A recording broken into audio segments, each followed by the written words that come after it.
Here we go. All right, hello everyone. This is Alan of the Mets, and this is Tony. This is Cubs Tony.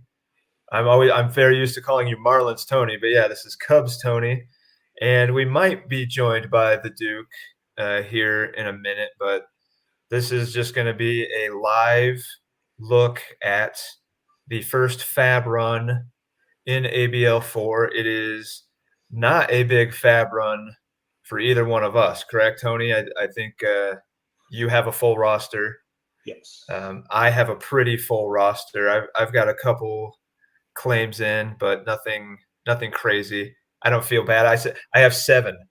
So if you know me from ABL, I think in this past ABL FAAB run, I had close to 90 total claims, not 90 players, but 90 different claims going. This one, I have fewer than 10. Drafted my team a little differently, but for other teams, this is a huge FAAB run. We have a lot of teams that came up well short of a full team in the auction. So some of those guys are going to hopefully in about 5 minutes fill out their rosters pretty quick. Here's the Duke. Yeah, he didn't miss anything. No. We'll have to let him know, of course, that we are live so he doesn't come in here talking a bunch of smack or anything. Yeah. If he shows up, his camera's just a white box. There he is. Can you see me? Oh, yeah. Yeah, hey, man. Just so you know, we are live already. Oh, okay. Yeah, so don't. I just wanted to say, I have zero claims, and yeah, Tony has no claims at all. I got to start with something. The doctor's in. Doctor. Nice. You said you were going to grab a beer that was 2 feet away, and you came back with menthol mint schnapps. This is just to wash down, but yeah, I have a beer. Don't worry about that part. I got a beer is to chase the schnapps. Duke, do you expect it to be or are you hoping it to be a very big FAAB night for? Yeah, I don't think it's going to be as big as last year, but yeah, I don't think these guys are buying into FAAB like everybody was last year. Yeah, there's some teams that really need to, but yeah, we'll see shortly. I looked through 10 pages of free agents, and there's definitely some useful guys there. Yeah. And I put in, I think, 22 claims, something like that. I've got 7, so which is far fewer than any time in the ABL, and still quite a bit more than Tony's 0. But is Josh end up kicking myself. Go ahead, Tony. Is Josh in this league? No, he's not. No. And I even wore my SP streamer hat for him. Oh, that's what that is. Yeah. Yeah. For a second, I thought it was a minor league team hat, but I didn't know what it was. But yeah, that's SP streamer. I just rearranged. I do this a lot on these FAABapaloozas where I play with it too much, so I got to make sure I put it in the right order. Yeah, your priorities and such. So this one won't be as big, so we won't crash fan tracks, right? Hopefully not. But yeah, I guess you never know. I mean, there could be, just because we don't have a ton of claims in, that doesn't mean that there aren't guys that don't. I thought someone said in the chat they had 80 some. I forget who it was. Yeah, that was Jeff. And I think he was shitting us. Kind of like who you were supposed to bid on in the original ABL. Oh yeah. Never gonna let that go. My target was Acuna the entire time, and then he blew past what I was willing to pay. The Phillies really want to trade me Kyle Tucker, and I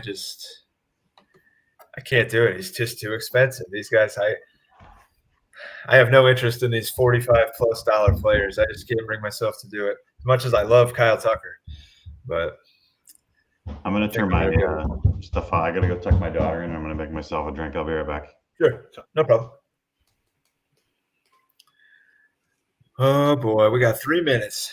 So I finally got it open. Here we go. Well, they do like it's big up here where I'm at. They do the ice hole, and this is just a lighter version of the ice hole. Yeah, not for nothing. I do love that. I do love McGillicuddy's menthol mint. That stuff is delicious. Yeah, I'm not knocking it. I do enjoy. I used to maybe a little hot chocolate. I mean, that's just perfect. I mean, maybe I not. used Now that it's getting warmer out, but I used to proudly do tequila rose and have no problem. I don't care what people say.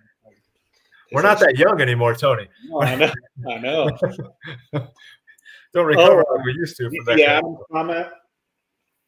What's that? We got a listener and we've got a comment. Yeah, Adam is, and I think he's probably right. Expect a lot of prospects getting picked up accidentally. I think I could see that happening. I definitely had to double check my own stuff to make sure I had no green flags and green M's on mine. But dude's right. There are useful guys out there. Hopefully enough teams are taking this seriously to get in on these guys now, because after this first run, the usefulness of the guys on the wire is going to, I mean, it's already not great, but it's going to cut drastically on its usefulness level. What is the Royals team look like? I'm just looking at him in Discord. He's like sweating this big, from like the GIF. The Royals. He got like 18, so he has 8 spots left. The Trax projections don't love him. He's got 8 spots left, and he only used 241 of the 260. Yeah, see, man, you really don't want to end an auction with that much money left over. No. So what you're saying is up my bids. We're definitely saying that you're probably a team that wants to land your guys. Yeah, you could. I know there's probably like 10 seconds left to do that. It makes sense to have some FAAB throughout the year, sure. But this is the big one where if you're really trying to fill out a roster or really trying to nab somebody, you really want to make sure you get them now, because odds are they're not going to show up again later in the year. Here we go. Let's see. Oh man! All right. There you go. Man, did not go. It's 9 o'clock, but they didn't go. Yeah, it's usually like a minute or two later. Yeah, it might need a minute. I'm sorry. Blowing up the Fantrax server right now. Me and the lowly Central Time. Oh, I see it. Oh wait, no, yeah, I don't see it. Never mind. That was my last. That was my last auction guy. Now I thought you guys both did a good job on your draft. I think we all three did. I know your projections think you did a great job, Duke. But well, that's what I keep saying. Like if you don't end up first on your own projections, then you're really bad at this. Yeah. Tony and I were talking the Fantrax projections. They had been loving the Padres for like most of the auction, but now they actually have the Giants sitting on top. Looks like it went. It did? Oh boy! All right. Let's take a look. Oh yeah. There we go. How many pages do we? Well, I'm at page 5. You can set it to 500 per page. Oh, I see it. Never mind. There you go. Hey. All right. Yeah. Let me try to screen share this. So. Oh man, I'm seeing pretty reasonable salaries here for the most part. Yeah, surprisingly. Jonathan Daza is the highest. Oh, there's a $10. Tyler Gilbert went for 10. Colby Allard went for 10. Christian Arroyo went for 10. Ryan Weathers. Yeah, a lot of these relievers. Yep. And actually, I'm not seeing a lot of accidental minor leaguer prospects being picked up either. So that's. I actually found a setting in Fantrax so you can't. There should be no prospects. Excellent. Perfect. $6 Keegan Aiken. There's the $10.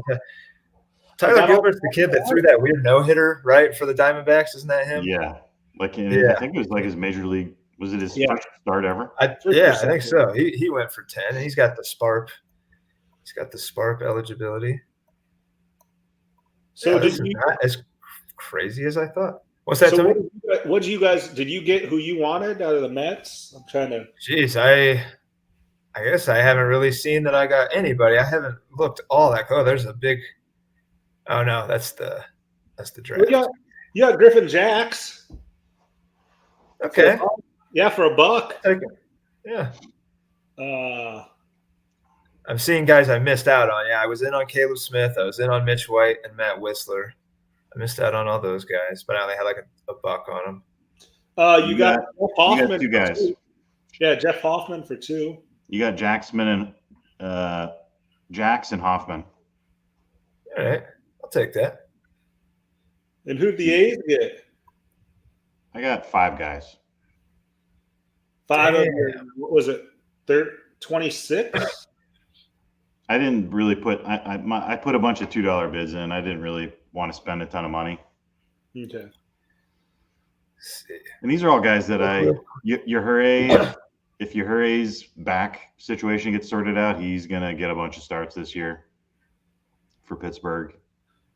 And Sam Long, I got him for $2. I got Julian Merriweather. He's gonna be the swingman, I think. I think he's like the long relief guy in Toronto. Yeah. And then Minter, I thought was actually one of the best RPs that was available, so I'm happy to get him for a couple bucks. Then you got Barnes. Especially for a whole guy. Yeah. Duke, do you see that? Barnes, yeah. I really needed a backup catcher, so I just wanted he'll at least play a couple times a week. Yeah. Nothing for the Cubs. I'm just kind of going Is team there by team here. Yeah, I was going to say, yeah, we can sort it by team, yeah. Reds got a nice handful, 6 guys. How much was Pena? Because I put a $2. He was my first. Actually, he's the second catcher that I had on my list. He went for 2. He must have had me on the tiebreaker. Yeah, must have had him. Hey, there's Morita. I've got him in ABL.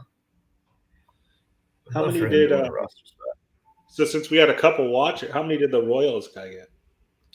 Oh yeah, let's check out the Royals here. Oh, he got a lot of. Oh man, yeah, he did sign a solid bunch of guys. Jason Hayward for $7, Brent Rooker for $5, Whistler, Kelvin Gutierrez, Amir Garrett only for $1. That's not bad. Yeah, we need Jack Mayfield for $2. Quick spreadsheet skills to download this and sort it for us. Yeah. And let's see, what did Adam do? My NL East rival here. So, Duke, I'm sure it goes without saying, but you got to be pretty satisfied overall with your auction. Yeah, I mean, now I'm looking at my roster after I traded Coer today to Boston for K-Rob, who I'm like taking a huge gamble on because I thought his legal stuff was sorted out, and then I was reading on him earlier today, and I guess he still has the felony charge, so he can't play in front of any. He can't get a work visa to play in front of any like paid attendance until he gets it dropped down to a misdemeanor, and they're not sure that's going to happen. So, obviously, if the legal stuff works out, that's going to be a nice acquisition, but it's a big gamble. Sure. And I got the Nats, Luis Garcia. I just needed some middle infield help, and I still believe in him. He was the youngest player in Major League Baseball last year, so I was kind of surprised they sent him down. I thought he was going to be the shortstop going into this season. That's what I kept hearing, but hopefully he's back up soon. And he's $2, so hopefully that kind of pays out. Yeah, I really do like Jackson Coar, though. And Adam grabbed Michael King, of course, the Yankee kid, and Colton Welker. So Adam didn't do much. Just those two. Yeah, just those 2. Let's see, who else didn't I look at yet? Yankees, 2 guys. He's the guy that got Mitch White. Giants. Yeah, I had Giants. 2, 3, 4. Yeah, 5 or 6 guys for the Giants. Mostly relief pitchers. Who was the team that probably needed to fill the most holes?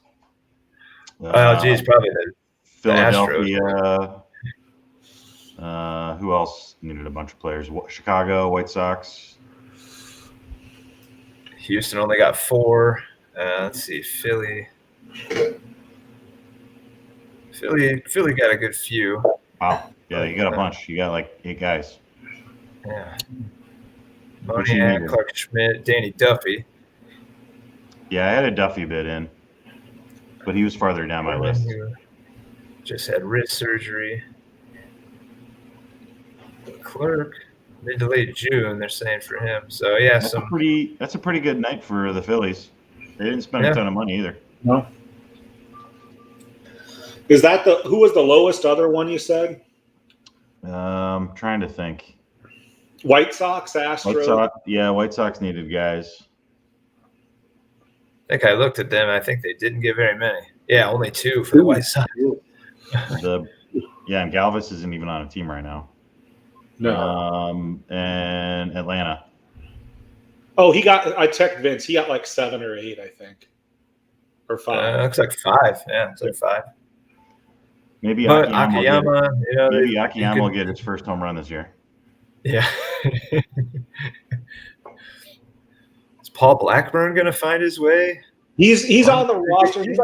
He's like a swing man. He was their 5th starter last year. And I think he's out of it. But I mean, you can, if he gets RP eligibility, then that SPRP kind of helps with having a reliever. No, Adam just said Galvis is in Japan. Oh, geez. Didn't he get claimed in the other ABL? He did by my dad, yeah, and I really, he's really upset about that too, which he should be. I mean, that was a bad use of FAAB for on John Gant. Oh yeah, him, yeah, because he was signed with Korea. Oh, yeah. See, my dad, he FAAB Gant in ABL, and then he also like drafted Kenta Maeda in one of the best balls. So, yeah, gotta be on top of the information. Yes. Oh. Yeah. This wasn't the bloodbath that the ABL usually is. This is pretty reasonable. Really. Yeah. Virginia's got a couple outfielders. Duke, is the schedule final now? I honestly haven't looked at the schedule for any of the leagues yet. Okay. That's something I'm going to do this week. Well, I have to do it this week, obviously. I was just saying because Trax already has like the projections, and it obviously. Look at the confidence from Sam here. The confidence of Sam for the Rangers to not pick up anybody. So far, Tony and Sam. Looks like you guys didn't even try. To answer your question, Tony, I don't think I'm going to do anything to the schedule for this league. We're not doing a weighted schedule like the other ABL, just because it's a pain in the ass mostly. Yeah. So it's just 4 matchups per week and it's randomly generated. So what's in there now should be accurate. Hey, I'm projected for 2 ties. All right. That's exciting. I do wonder how it comes to that. I mean, I think I'm the only one projected to be undefeated in my division. On track? Yeah, I think it had me like on top of the division, but I was a worse division record than Adam. It has I haven't looked in a couple days, so it might have changed. It has you as 8-6. You're the A's, right? In my division? Yeah, 8-6 in your division because you're the A's, right? I don't know who. Yeah, that's strange. It has you as a 360 win percentage. Oh, you are the 23rd best team according to Trax. That just goes to show how shitty the Trax projections are. 25th there. Yeah, see, for me, I'm showing the Cardinals 23rd, but yeah, I really don't know how Trax is reaching some of these conclusions. I don't know where they get their projections because they're using points for and points allowed, but it's a categories league. So like, what are the points for? They have Kevin Smith is like the 75th best player in points. What? Like on what planet is Kevin Smith the 75th best player in baseball? On his own team? In all of baseball. Yeah, he might be 75th best on the A's right now, but yeah. I'm not going to take him 75th. Adam said Twins down to $18 in FAAB. Jeff spent $11 on 3 dudes. Who is Jeff in this league? The D-backs, I believe, right? Okay. Does that sound right? Yeah, D-backs. Man. Trax likes the D-backs. 73, 27, and 0. But Jeff's going to get whomped in the division. He's going to go 3-9 in the division. But he's going to be a top 6 team in the league. So yeah, the NL West is looking pretty tough.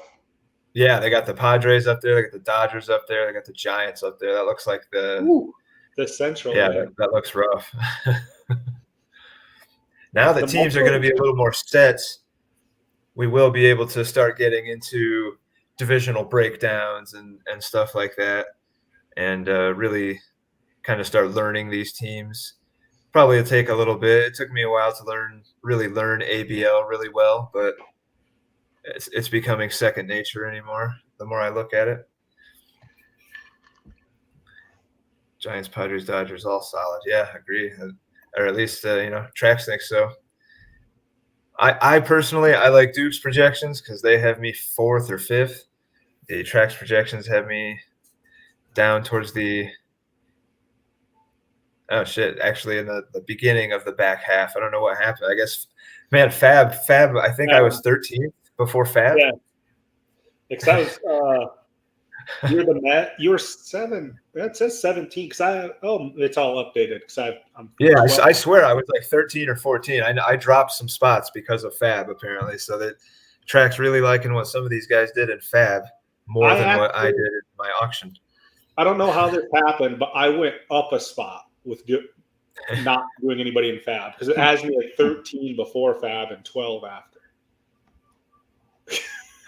Man, yeah, you didn't play in the football league, but you just saw FanTrax's projections for football. Yeah, it's not just baseball that they're funky with. Hey, Houston picked up 3 wins through FAAB. Some high WAR players that Bobby was able to snag off the wire, apparently, totaling 3 wins. Because I'm pretty sure Trax had Houston for 0 wins. Well, didn't he make a bunch of trades today too? Good point. Yeah, he did. One with me, as a matter of fact.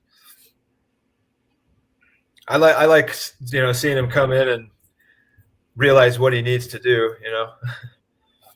which is try to deal some of these studs and fill that roster out. Because old Jimmy didn't leave him with much. No, I still haven't heard just stars. It's like not even a stars and scrubs team. It was like just stars and then nothing else.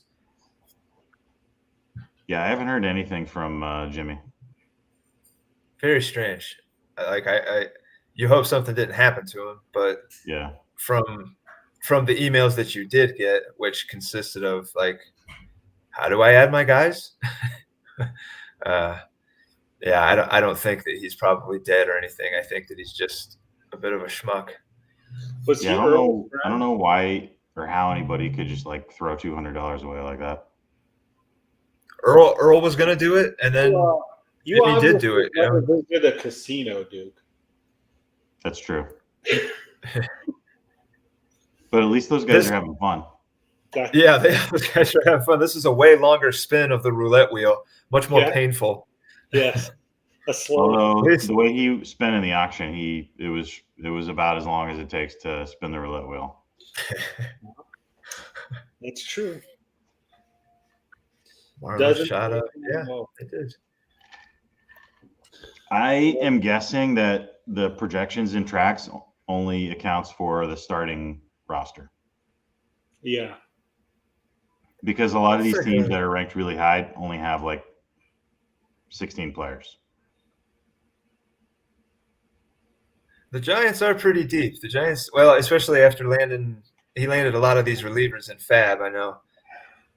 Just now, so he looks a lot deeper than. I'll change my players out and see if anything changes. Because I just put all those relievers in and put all my starters on the bench, and that could be why I dropped. Whose team is this? Your team, Alan? Yeah. No. So I was asking who got Merrill Kelly just signed a deal today or something, like a long-term deal, I think. Yeah, I kind of suddenly became high on him when everybody's saying he's throwing like 90. Kind of like Alex Cobb. Him and Alex Cobb have experienced big spring velo jumps.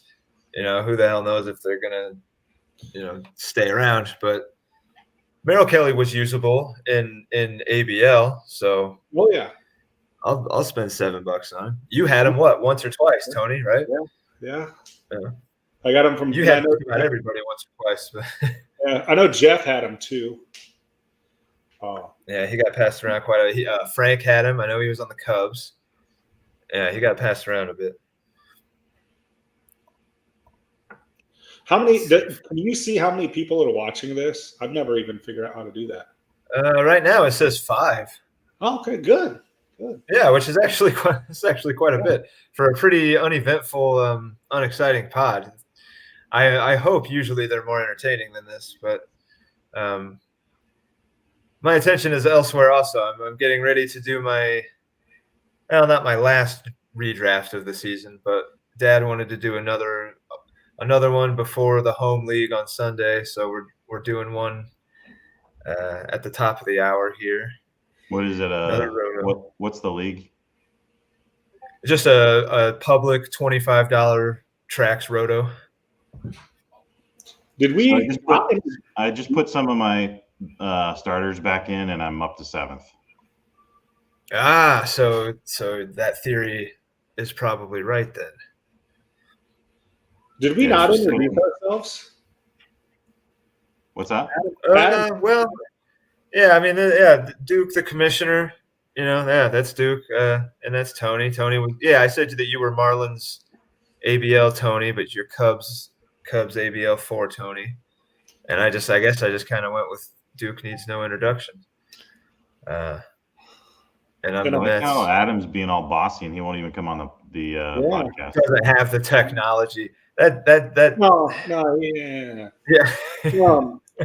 And this is my Rizzo jersey too. This is my player's Rizzo jersey because I own Rizzo, and this is the 44 Tony, the jersey that I'm. That sad jersey. Yeah. Never get to represent it again. I don't know. I talked on the phone with Mike today for like 15 minutes. Nice. Chicago guy. From Chicago? Yeah, I was gonna say, isn't he from Chicago? I learned today that Vince is another Chicago guy. Like half of the guys in the ABL are in the Chicago area or from the Chicago area, and then I'm from a couple hours south, and then you're from right across the border as well, Tony. A lot of Midwestern lads in the ABL reset. And you said there's a guy from Iowa too, right? Yeah. And I think he lives in Iowa still, so he's not just from there. He's still. You're moving closer back to the Sioux Falls. Yeah, back to the plains, the Great Plains. Matt Brash just gave up a dong to your boy Charlie Blackmon, Tony. Hey, I think I own him in this league, don't I? I think I do. I own him. Not Matt Brash. Or maybe it's DZFC. Sorry. Blackmon or Brash? Black. Phil says, Duke, I didn't know you without the beard. Wow. This is what I looked like my entire life, except for the 2-month period in COVID where I didn't go to work and could grow a beard. Oh my God, we're up to 8 viewers. I'm almost feeling overwhelmed at this point. Jeff posted it in the Discord. So yeah, he has asked questions or whatever. So typically on your average pod where it's a little more planned and a little more we know what we're going to talk about. It's typically more entertaining. I didn't do a lot of planning for this one for FAAB, and I wasn't doing a lot of fabbing myself. So this one is maybe I don't want to say it's a dud, but shots or something. I don't have anything to take a shot of. I'm drinking water, and I'm pretty much empty. So. Tony, don't take this the wrong way. Tony is chugging a bottle of menthol mint schnapps and chasing it with beer. I was just going to say, Tony, don't take this the wrong way, but I thought somebody else was drafting your team during the auction. Actually, I had a friend named Earl who took over. So. Oh, nice. Yeah. Because I think this is the best team you've ever drafted. Thank you. By far. Thank you. You're gonna be. You're definitely. If you don't fuck it up, you're gonna be in the playoffs. So yeah, for the new guys that don't know, Tony is famous or infamous, however you want to say it, for making 200 plus trades, and that's not hyperbole. He made 200 plus trades easy in year one of ABL. Now, so did the Cubs. Yeah, but Tony did his more in like flurry. I mean, he was just making trades. He was making 3 or 4 a day, every day for a week. It seemed like it was just an incredible amount of trades. I think maybe that's what Duke means by if he doesn't fuck it up. Phil, who's watching, said that. I just looked at, because we had a messages because we made a trade for FAAB. He's like, I hear you're a big trader, so hopefully this is the first of many. So someone let the secret out that I like trades. I don't know that. I mean, he spelled it TRAITOR. Trading. I just want you to make better trades. I said it's going to be different this year. I know you guys didn't believe me, but I'm in now. Yeah, I'm there. This Iowa basketball heartbreak just, It really sent you into a tailspin. Yeah. Oh man. Really made Tony step back and say, you know what? I think I like pitching. Reevaluate life after that. Yeah, I like pitching in the ABL. I like big time pitchers, and I'm going to draft a totally different team in the reset league, and go with 0 waiver claims. Yeah, and just kind of sit back and let the chaos unfold. I like it. Hey, Alan, is my picture and sound better, the quality than the last time I've been on? 100, yeah, very much so.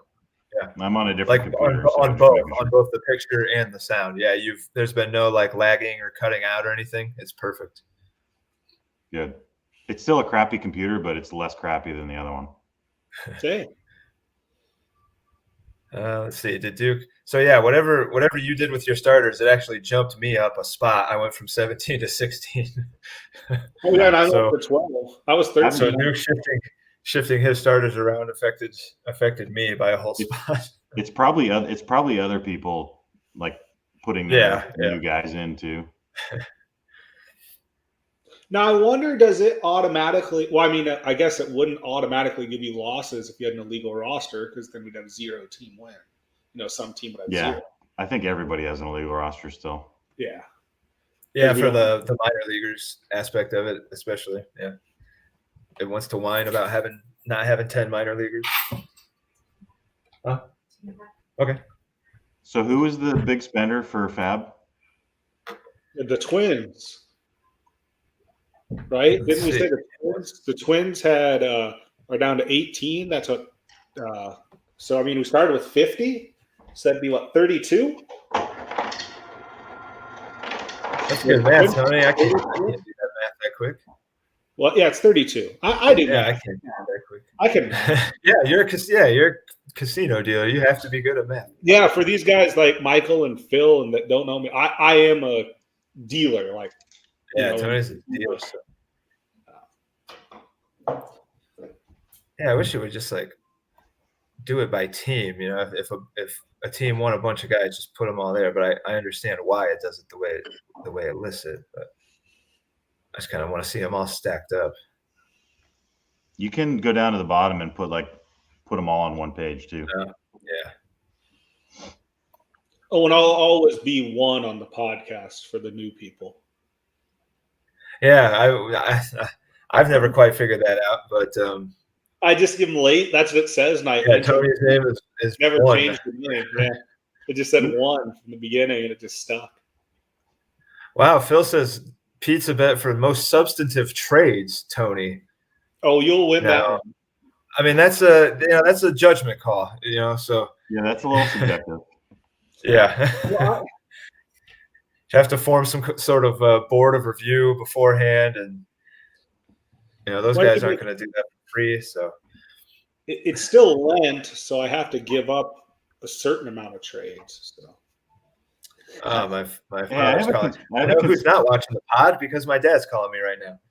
So can I run a conspiracy theory by you guys real quick? Yeah. Yeah. What if the reason that Adam doesn't want to come on the pod is because he's really Blue Jays Mark? Oh my god! So he had like 2 accounts. Hey, there we go. He's just It's Blue Jays Mark pretending to be a Jewish dude in New Jersey. A Jewish guy from the East Coast, yeah, because Blue Jay Mark lives in Vancouver, so he's like, "What's the opposite of What's the of exact East Coast? East Coast Jewish guy." And he like is a property owner. Blue Jay Mark hates landlords, Yeah, so it's like the perfect cover. They have similar like political ideologies. That's the only thing they're similar on there. Yeah. Hey, there's nothing wrong. We've had Haley. He says, "Or my woman." Haley. My wife plays fantasy too. You should get her on the AFN. She's a football player, not a. But yeah, Wow. I mean.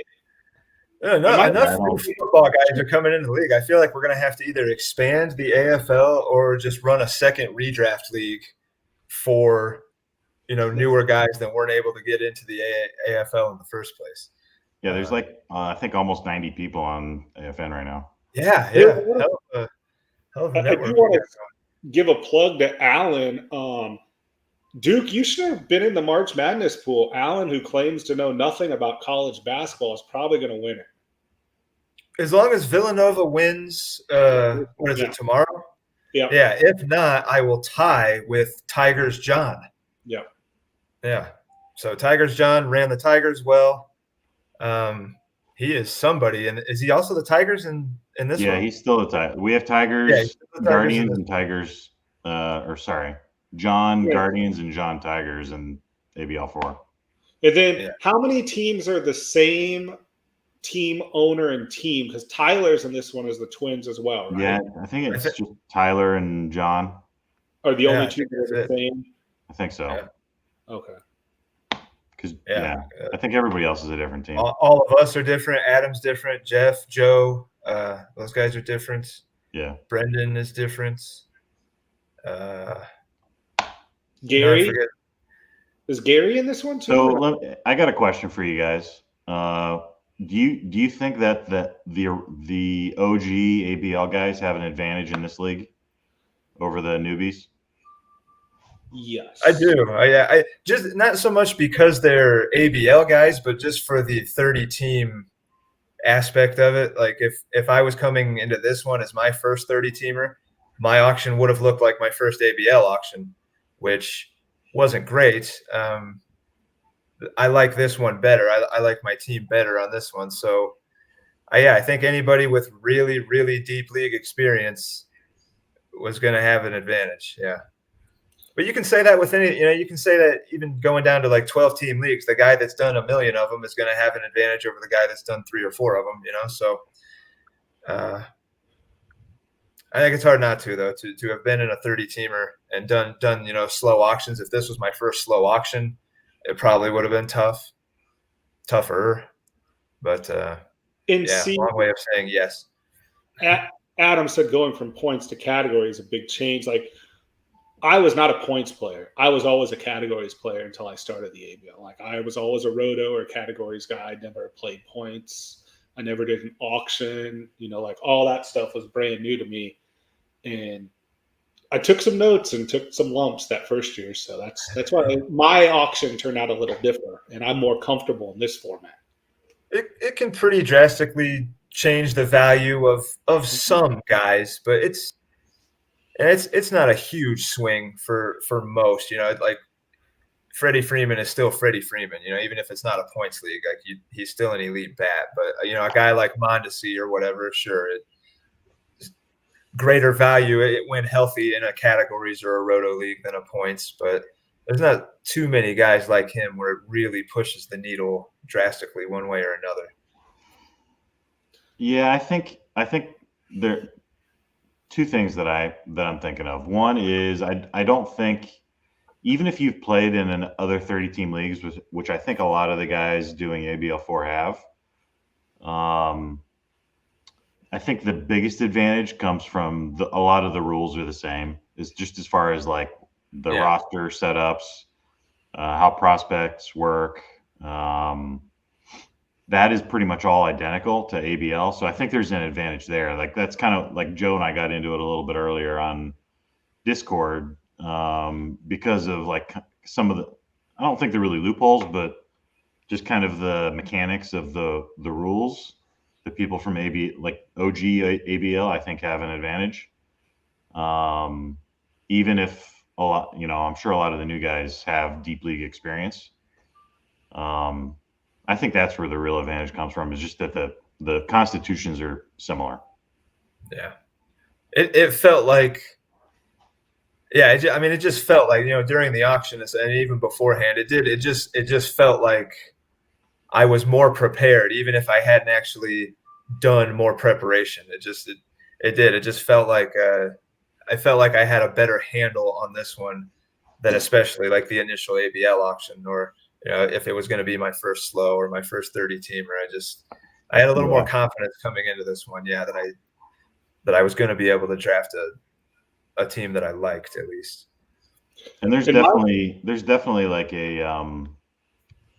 it's a steep learning curve with couch managers too. Like if you've never used couch managers at all, and you don't have a good method and strategy to manage your dollars, it's pretty tough to jump into a 30-team league on couch managers and like effectively manage your money.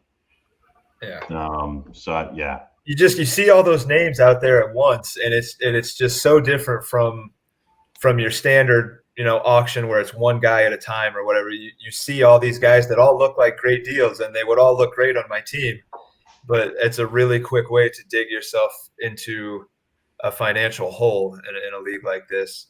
And we had a couple teams experience that, at least a couple, but the only way to learn is by doing in something like this. It's really there's not too many guys like streaming 30-team slow auctions that you can like learn from. There's not a lot of guys podcasting about 30-team slow auctions, CBS Right. And all these guys, they're not talking about this stuff. So there wasn't a whole lot to go off of.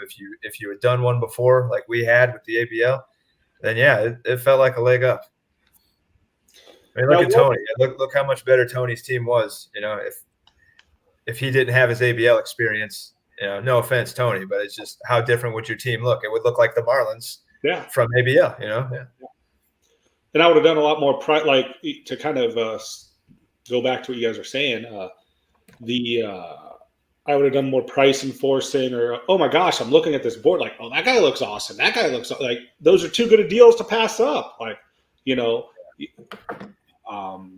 easy to get sucked into that. Easy to get, trapped into it, Yeah, I forgot about the price enforcing. Yeah. That's what killed me. I'm going to be interested to see, like Alan and I talked about this earlier, the like how year 5's auction is going to look. Like I said, me personally, I don't think you're going to see a double-digit prospect in that year 5, like double-digit salary.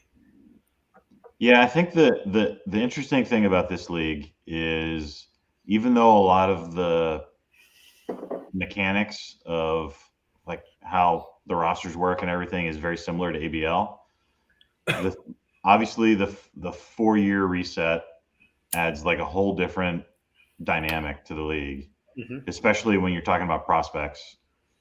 And it might not seem like a big deal, but $3 inflation compared to $2 inflation is huge. Yeah, it's every team basically is going to inflate $100 every year. So, so it's, in that sense, it's kind of like a quasi keeper league, because you're not going to be able to keep it. Your major league roster, you're only going to be able to keep maybe half of it on average. So the draft every year is going to be more important in this league than it is in ABL. So I think, if the guys who maybe struggle a little bit this year stick with it, because we're going to draft more, and then, in a couple of years, we're going to get to do a whole new draft. I think they're going to get better at this really quick. Yeah, by then, all these guys we're all going to be grizzled veterans at this stuff. But yeah, a little bit of experience in a 30-teamer goes a long way, I think. It's not like anything you've ever done before. You think you've done deep 15-team roto leagues or so.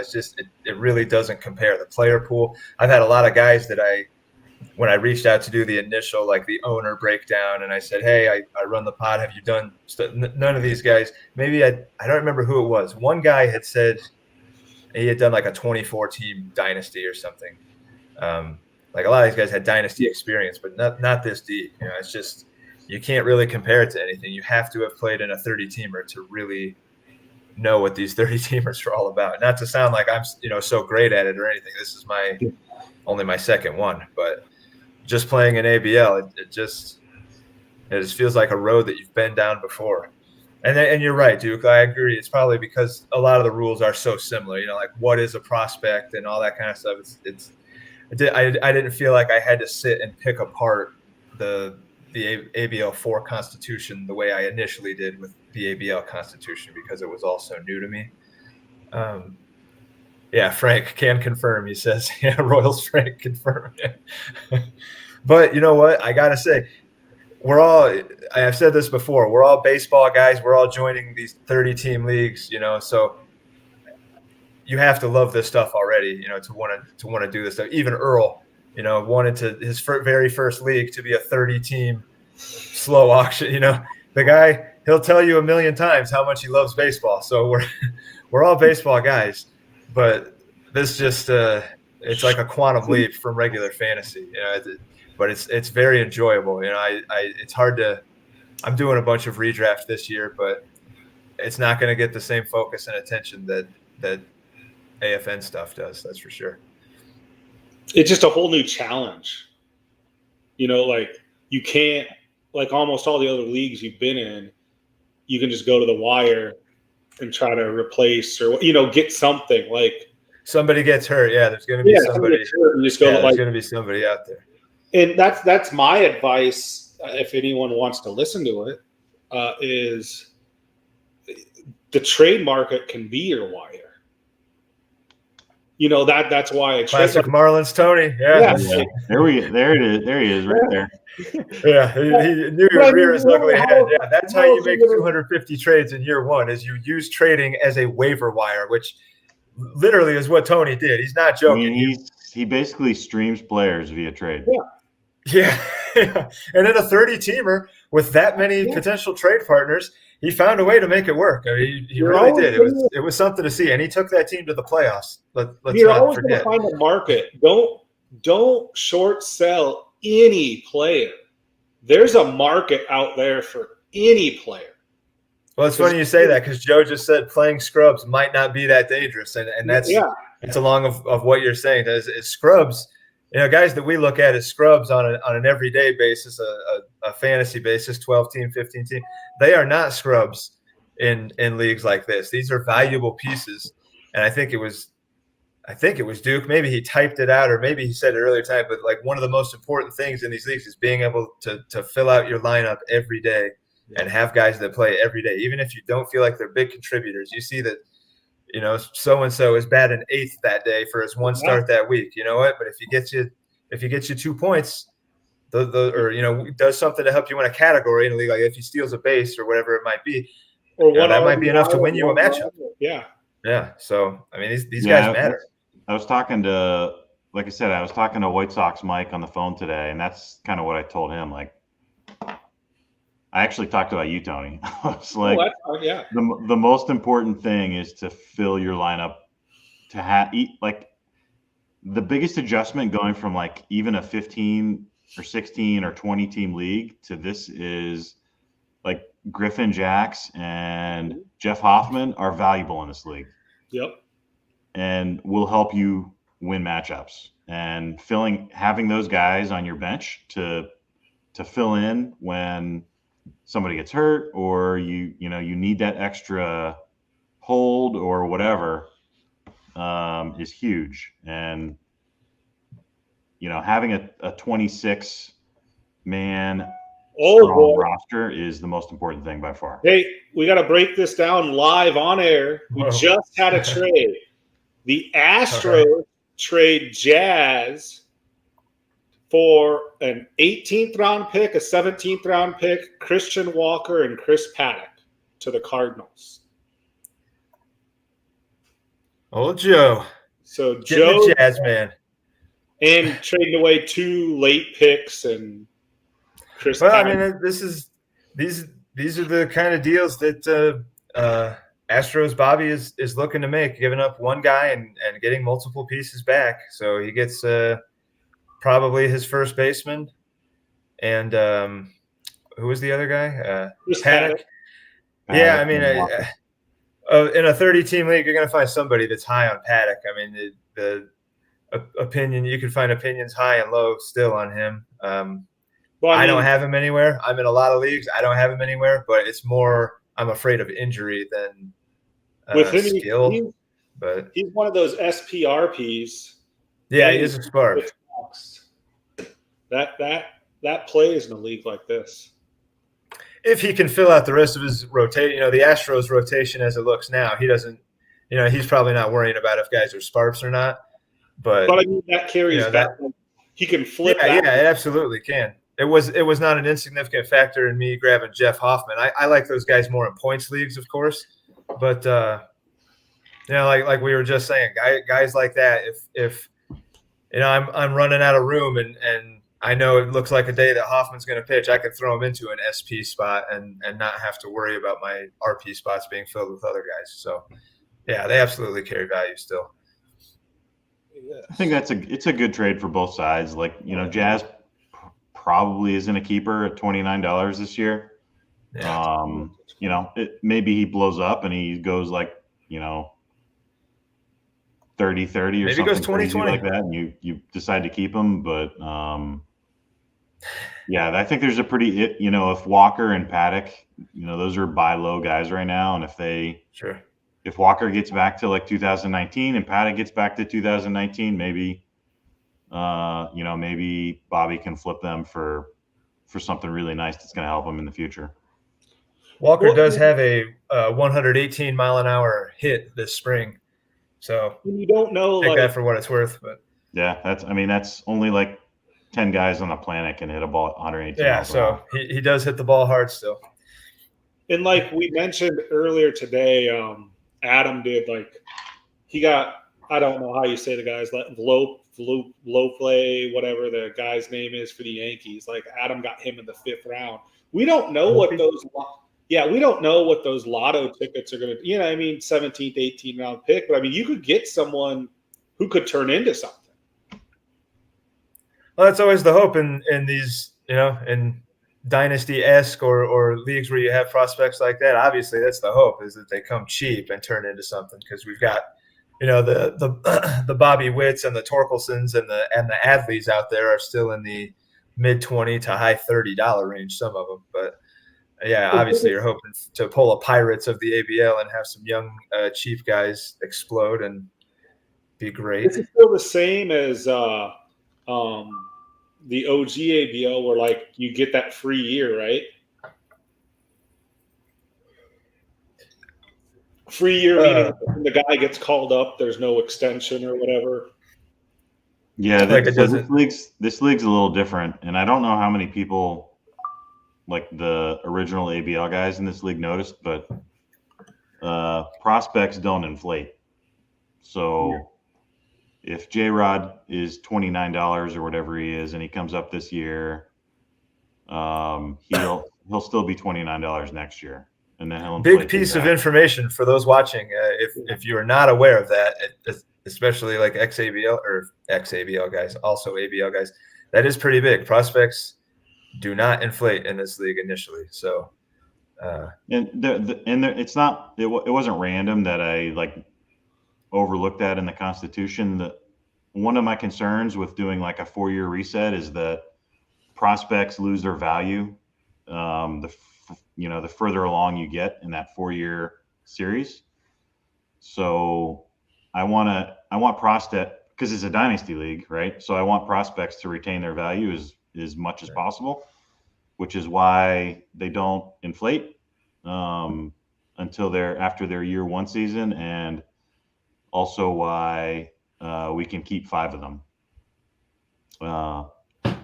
after the reset. Otherwise, like the FYPD going into year 4 is worthless if you're not able to keep prospects. So those picks become worthless, and there's less trading, and it's just not as much fun. So, so that's why those rules are in there, is to kind of, as we progress through the 4-year series, the prospects retain as much value as possible. Not that probably would have changed anybody's plans, had we, made some kind of announcement, to that extent. Not that that announcement needs to be made. It's not some secret. It's just not something that was really openly discussed heading into the auction. But I don't think it really would have changed the way I did anything. I didn't go very prospect heavy in the auction. I got Espino and spent $6 on Miguel Vargas. But yeah, I probably wouldn't have changed. I actually wanted to ask you, what was your what happened with Vargas? Because he might have been like the last $6 player. Yeah, it was more that I just didn't like my first couple skims, because I kind of flipped him kind of late. I just kind of didn't realize he was out there. It was just kind of that thing where I just didn't really see it, and I was looking at the money I had and the guys left in my queue that I wanted, and decided to spend it on him. I like Vargas, and he's getting a ton of helium this spring. So I think he's worth $6. But of all the prospects on the board, I was just kind of surprised that he was the one that ended up being $6. Yeah, I think I had to bump him twice too. I topped out at 6. If somebody would have went 7 on him, that was it, because 6 was my max on him, but nobody did. I was going to reply to Adam since he made the comment and he's chatting. With Vlo, or it was more like phonetic. I didn't know how to say his name phonetically. That Yankees prospect. I didn't know, like, I just say Volpe. Volpe. I think it's Volpe. Yeah. That's more where I was going with, was I didn't know phonetic. But I could see Volpe as well. I could see like everybody thinking it's Volpe, and then you actually hear him say it, and it's Volpe or something like that. I think he was that wasn't about your pronunciation. We were talking about prospects, and he chimed in with. Yeah. How about this? I got kind of an embarrassing thing to admit. I was playing the show tonight, and I'm a Cardinal fan, and this guy's a Cardinal. I did not know that L.J. Newsome was a white guy. Didn't know. I was embarrassed to admit that when I was playing with my friends. I was like, because they showed his card on there. I was like, L.J. Newsome is a fucking white guy? I had no idea. Because just, come on, L.J. Newsome does not sound like a white guy. But yeah, I don't know what just made me think of that. Maybe the Volpe thing somehow. But yeah, I was embarrassed to have to admit that. Did not know that. Yeah. You got to leave in a couple minutes. Should we do a way too early season prediction? On what? What are we predicting? Who's gonna win ABL4? Oh, man, I don't know. I haven't looked deep enough yet to really even. I hope I have a chance. But okay, you can't pick yourself, and you can't actually. The 3 of us are ineligible. Oh man,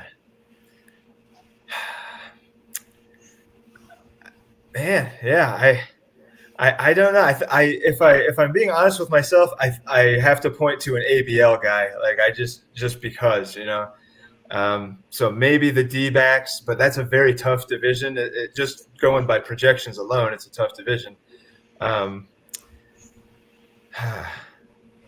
really don't know. I don't want to cop out, but I'm not educated enough. There was. We will do a. Go ahead. Sorry. I thought a lot of the ABL guys did really well in the auction, and there was one newbie who I thought had a really good auction, and I noticed it right from the beginning, like maybe 2 days in. I thought the Dodgers were making some really good bids. Yeah, had a really good strategy. They weren't overspending. I think his highest price guy is. He got Bieber for 37 and Springer for 32. And then maybe I just liked his his draft because it's similar to the way I do things. But I thought his team turned out really well. It's got a lot of depth. His benches look really good with some nice players. Again, maybe just because I kind of like all the players that he drafted myself, but I think he's going to be really tough this year. So that'd be my pick. He sniped me a lot. Yeah, I was battling with him for quite a few players. So yeah, that'd be my pick. I just learned that I'm going 1-1 in my draft. What's that feel like? Yeah, after going 12, a whole hell of a lot, 11 and 12, a hell of a lot this year. I really don't love it because I hate the wheel, and I hate one because I don't like the long waits, and I don't like having to go back to back like that because it feels like you're either always taking at the end of a tier or trying to start another one and maybe reach a little bit because you want to get, whoever it is you want to get, and you have to wait 24 picks before you go again or whatever. So it's a little bit annoying. I'll probably go Turner. Who's Roto? Who's yeah, standard who's 5x5. Mike? Is Mike an ABL guy? Miami. No, that's Sones. Yeah, Sones. Yeah, so he's having a good draft we're doing a best ball right now, and he's having a pretty good draft in that, I thought. I'm gonna pick Mike because I'm a Marlins guy at heart, so I gotta pick Mike. I don't know if Marlins pretty quick, so he's got some work to do, but he has no bench. Oh no, he does. He just doesn't. He doesn't have his pitching staff set right now. Yeah, his starting lineup is pretty strong. Alan, who's your pick? Man, I don't know. You put me on the spot. Man, I really don't know. I'm just gonna say. I'm gonna say the Cardinals. That's a ABL guy, or could we pick ABL? Yeah, just we're ineligible. Us three are ineligible. I can still pick an ABL guy. Yeah, I'm gonna go with the Cardinals. I'm gonna go with Dodger Joe for the Cardinals because one, I know he was watching this pod, and I was gonna say Jeff but that the NL West is kind of tough. So, not to say that the Central's not, but I'm picking Joe by the seat of my pants. The plan would be to do a more substantial breakdown and perhaps predictions and such before the season starts. I just learned today that I am not picking up my new client this weekend. That's being delayed for I don't even know how long. So I'm not going to be driving down to Denver in the next few days. So I got time to do a pod or two. So I'll just put an open pizza bet out there for those who don't know pizza bets. Anyone in the Central, I'll bet that I finish higher. So any Central. Oh, there you go.